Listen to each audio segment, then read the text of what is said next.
So close, but yet once again, so far away. You Dallas Mavericks. I swear, watching y'all play makes I understand why people smoke. Just because it's so much up and down, the things that don't make sense, the things that click that make sense, and then you don't do it anymore. Man, look, let's get Boston out the way. I was like, I was like, what what was bad for Boston also was good for Boston.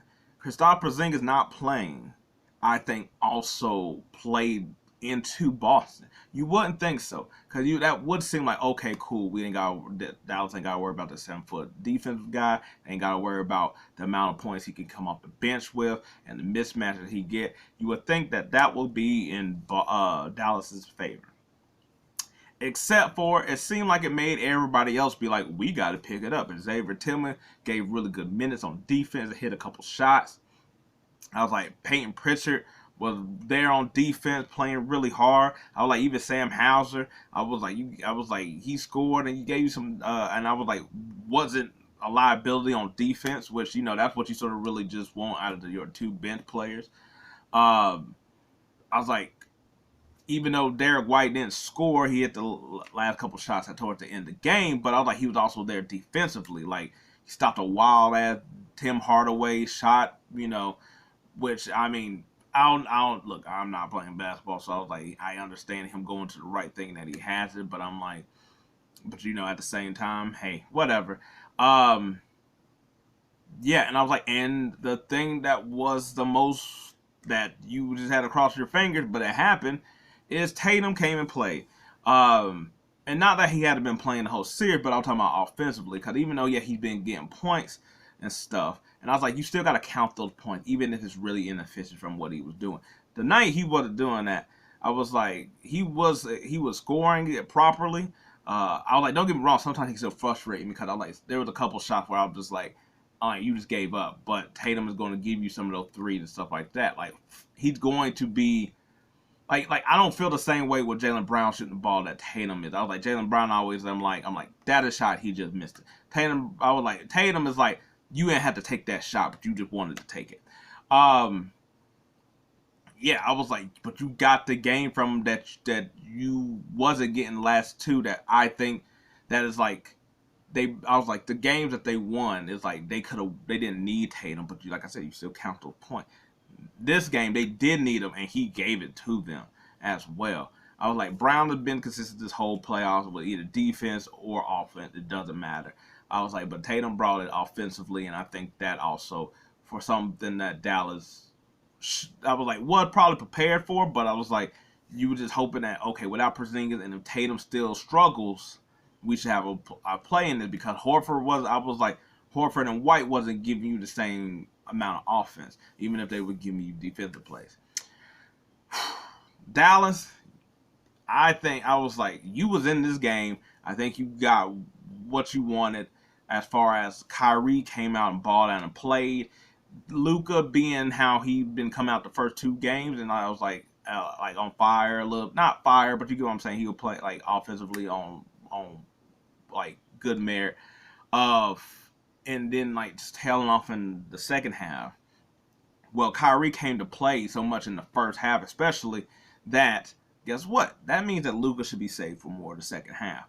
Um, I was like, so you got everything you could really out of Kyrie. I'm not gonna lie, I was really wondering to see if he was going to get them close enough or take the lead in order for us to be like, reminiscent how he took that shot at the end, almost reminiscent of him taking that shot in Golden State. Um, yeah, I was like the supporting cast. I thought PJ came on at the end of the game. Like, look, they were scoring enough to stay into the game, but I was like, PJ came on at the end of the game, and after that, it was just bits and pieces, um, or whatever. I was like, uh, the guy that I was over here picking to sort of help them out, Tim Hardaway Jr. Couldn't give them nothing. I was like he was missing his threes. I was like he ain't make any. He ain't make no middies. He ain't So he was out there and he was just out there. And my thing is like yes, while he is somebody you have to stay on because he's going, because he's a 3-point threat. He can heat up. he still got to give you something, and he wasn't give you anything to really. I was like, it was wild to me is that I was wondering why they ain't playing him. They playing him, and he didn't give you nothing. It's really weird that he's still stuck in the game. Like I get it, like you got to kind of get him a rhythm, and it's sort of hard to do that because he like the way Luka was playing, even though he is ball dominant, he was really stifling the ball a lot of times too. There wasn't the same movement needed. So I was like, him being a no matchup with I was like with Luka probably wasn't the best, but what it is what it is. I was really surprised that I was like that like the game really to me was lost on Luka and Jason Kidd. Luka because I was like you're gonna hear from everybody of him complaining and stuff like that, which is not true, but he was missing a lot of bunnies. Like there was a lot of inside baskets he normally hits, he should hit, and he was just leaving them short, and it was just really weird. And I'm like, whereas I was like, and like even though he did put up big numbers, you could tell like the play wasn't there. Like it didn't feel in the rhythm. Maybe because he was complaining, but like I said, he missed like 8 like shots right at the rim. He wasn't getting his 3-point shots. Um, yeah, and I was like, and Jason Kidd because I don't feel like he's figured out his bench at all. Like Hardy, Hardaway, Kleber, uh, Exum, Green.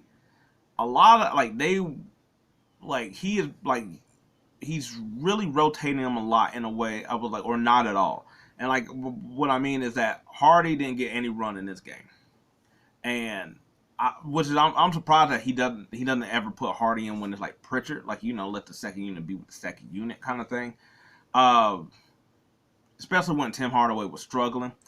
Uh, Dante Exum, I thought gave them some good flashes and that dunk and all and stuff. And I was like, last game he hit like but he's not leaving them in. And I'm kind of like, okay, he's a 6'6" guard forward guy that could push the pace. I was like, and he could play defense. So at worst, he's not. I was like, maybe he doesn't give you much on offense, but that doesn't mean that he can't find a way to play in the offense. But he at least isn't a liability on defense.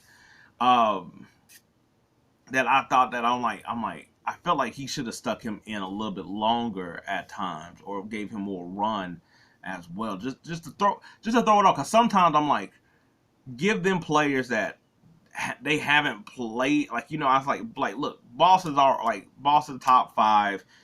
You're really like you just gotta throw some stuff at the wall and see what sticks. And that's sort of what I felt that they should have done is that they should have just threw some stuff at the wall where just like play X about 14, 15 minutes, see what he does, see what the boss is able to really like do if he's pushing the pace. I was like as big as he is. See if he sort of stops Brown on some instances or whatever like that. Cause I was like he's a big body that can sort of probably that can slow down Brown, like you get what I'm saying, not stop us slow down, make him pass the ball somewhere else, that kind of thing.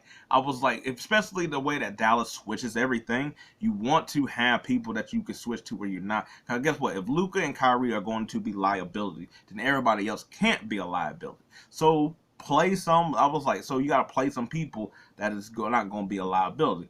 Dante Exum is not going to be a liability. I was like, hell, they should have did something crazy and then play like Exum, Kyrie, Exum, Green, I was like Derek Jones, and one of the big men. Just be like, man, this is a crazy defensive lineup with only one score, and just see basically just like, yeah, but maybe the defense is going to maybe lead to transition buckets. Maybe at least it's a mismatch on things.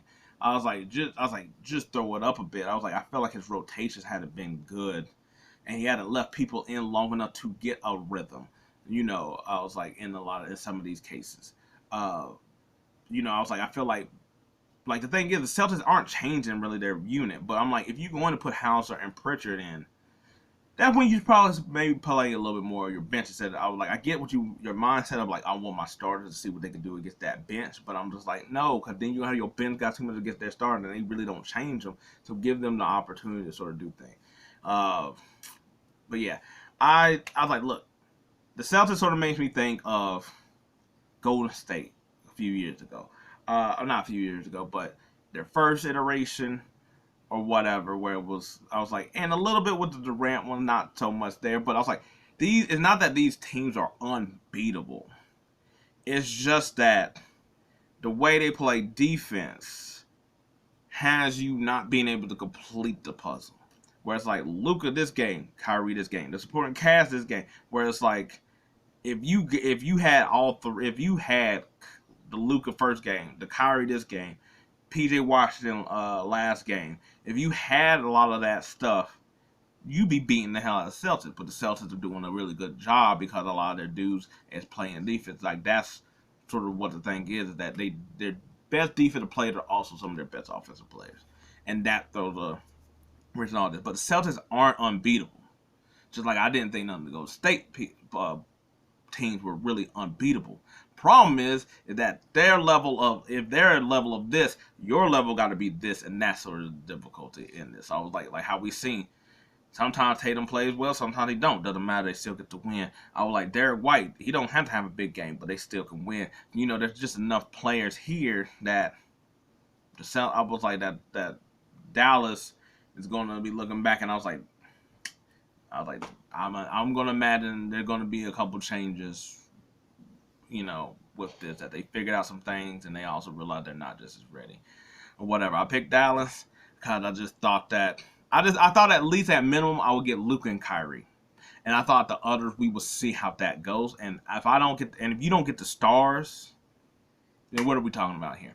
But anyway, we're gonna see how Game 4 goes. I'm always wishing for more basketball, more than me being right about Dallas. But I was like, if we get a sweep, we're all gonna have to figure out what to do for the summer. Let me know what you think. Until then, peace. I'm out.